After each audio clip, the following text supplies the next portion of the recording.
Siklus kehidupan. Seiring dengan perkembangan evolusi manusia, ingatan akan siapa diri kita yang sesungguhnya mulai membuat kita tersadar. Kita mulai memahami bahwa sebagai bagian dari Sang Pencipta, sejatinya kita memiliki sifat-sifat yang sama dengannya. Kita memiliki kemampuan untuk menciptakan. Kita diliputi dengan kasih sayang dan pengampunan, serta cahaya untuk menyinari kegelapan. Untuk menyadari hal ini, kita melewati berbagai pelajaran mengenai dualitas, yaitu gelap terang atau baik dan buruk. Kita belajar mengamati lingkungan sekitar dengan panca indera, sehingga kita berpikir bahwa diri kita adalah apa yang kita lihat. Kita belajar berkomunikasi dengan orang lain, sehingga kita beranggapan bahwa apa yang dikatakan oleh orang lain mendefinisikan siapa diri kita. Kita juga kemudian belajar mengekspresikan emosi kita, sehingga kita berpikir bahwa emosi yang kita rasakan terjadi karena orang lain. Inilah pelajaran-pelajaran yang membantu kesadaran kita mengalami evolusi. Kita belajar mengenai dunia di luar diri kita, sehingga kita mahir menggunakan panca indera kita. Ketika kita sudah lelah mengulang pelajaran yang sama, akan ada fase di mana kita semua mulai berhenti bermain dengan dunia luar dan memutuskan untuk masuk ke dalam diri kita. Bagaimana cara kita masuk ke dalam diri? Masuk ke dalam diri artinya kita memahami ada dimensi tak terbatas di dalam diri kita yang bukan panca indera kita. Panca indera kita gunakan untuk memahami dunia luar serta sebagai alat untuk mewujudkan ide-ide yang kita miliki. Sedangkan dimensi yang ada di dalam diri kita adalah tingkat kesadaran yang tidak dapat kita sentuh atau rasakan secara fisik, namun dapat kita sadari dalam keadaan pikiran yang tenang. Maka, untuk dapat terus melakukan evolusi, umat manusia perlu berhenti sejenak dari ekspresi menggunakan panca inderanya. Mereka perlu duduk hening dengan disiplin setiap hari untuk menyadari dimensi kesadaran yang ada di dalam diri mereka ini. Dengan adanya ketenangan, kita akan mampu mengamati pikiran-pikiran liar yang selama ini kita asumsikan sebagai diri kita.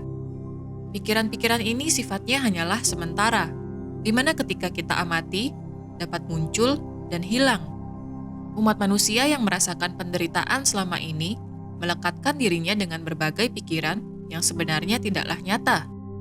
Mereka melekatkan diri mereka dengan berbagai kenangan masa lalu, serta berbagai ekspektasi atau skenario masa depan. Hal ini adalah akibat dari penggunaan panca indera yang begitu eksesif atau terlalu berlebih. Perkembangan teknologi membuat kita terus menggunakan gadget kita secara terus-menerus. Hal ini membuat kita terus menginginkan distraksi karena merasa tidak nyaman dengan berbagai pikiran yang membuat kita menderita. Padahal sesungguhnya, satu-satunya cara bagi umat manusia untuk terbebas dari begitu banyak pikiran adalah dengan cara berlatih meditasi. Evolusi kesadaran umat manusia adalah bagian dari rencana ilahi, di mana umat manusia yang tadinya penuh dengan penderitaan secara mental akan perlahan memahami bagaimana cara untuk menyadari kedamaian pikiran sebagai langkah untuk terbebas dari kemelekatan. Hal ini merupakan salah satu wujud dari siklus kehidupan, di mana kematian selalu hadir bersama kelahiran. Segala hal yang terlahir dari Sang Pencipta, semuanya memiliki siklus atau perputaran. Tidak ada satu hal pun di jagat raya ini yang berada pada posisi konstan. Begitu pula pikiran kita.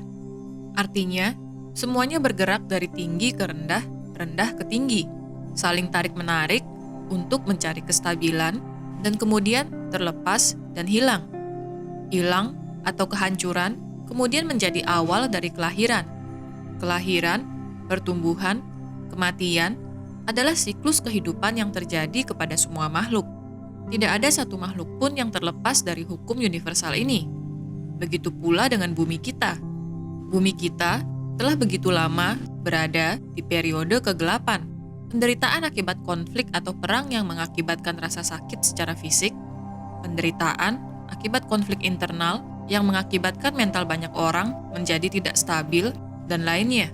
Siklus kehidupan membawa bumi kita kini berada di periode yang stabil, di mana umat manusia terus mengalami evolusi untuk menyadari bahwa mereka sejatinya memiliki kemampuan yang sama dengan Sang Pencipta. Walaupun kehidupan kita saat ini sifatnya hanyalah sementara, namun kesadaran yang kita alami saat ini akan terus mengalami pertumbuhan ke kehidupan berikutnya.